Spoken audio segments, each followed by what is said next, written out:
بسم الله الرحمن الرحيم আসসালামু আলাইকুম রহমতুল্লাহি বারাকাতুহু।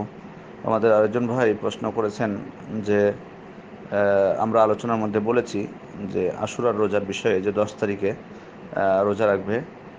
আর সব থেকে উত্তম হলো যে তার আগে রোজা রাখা, একদিন 9 তারিখে অথবা 10 এবং 11।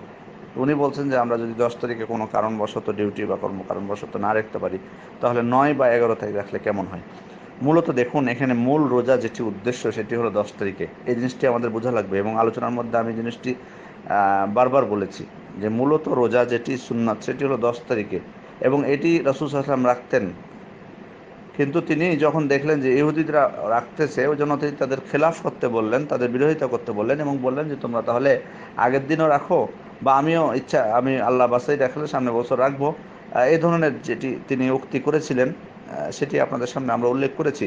সুতরাং মেন বিষয় হচ্ছে যে এখানে 10 তারিখের রোজা, এটার সাথে আপনি 9 বা 11 আপনি রাখলে এটি সব থেকে উত্তম হবে, এটি আমরা বলেছি। সুতরাং মূল রোজার উদ্দেশ্য যদি 10 তারিখ হয়, তাহলে আপনি 10 তারিখ বাদ দিয়ে 9 আর 11 প্রশ্ন আসবে কেন? হ্যাঁ, আপনি যদি এমনিতে মহরমের রোজা, যেহেতু আমরা বলেছি এক হাদিসের মধ্যে একটি হাদিস উল্লেখ করেছি যে সব থেকে রমজান মাসের পরে সব থেকে উত্তম রোজা হলো মহরম মাসের রোজা। এই দৃষ্টিকোণ থেকে যদি আপনি মহরমের যে কোনো দিন রোজা রাখেন, তাহলে আপনি নেকি পাবেন ইনশাল্লাহ। কিন্তু মূল যে রোজা, বিশেষ যে রোজাটি বলা হয়েছে 10 তারিখের, সেটি তো আপনি বঞ্চিত হলেন, সেটা যদি আপনার কাজের জন্য আপনি না রাখতে পারেন, আপনি তার সওয়াব পাবেন না। আপনি অন্য অন্য দিনে রাখার যে সওয়াব সেটি পাবেন।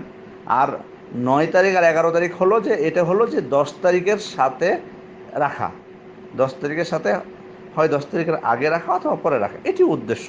এমন না যে আপনি 9 তারিখে শুধু রাখলে হয়ে গেল, বা 11 তারিখ। এখানে 9 11 তো মূল মূল উদ্দেশ্য, তো এখানে 9 11 না।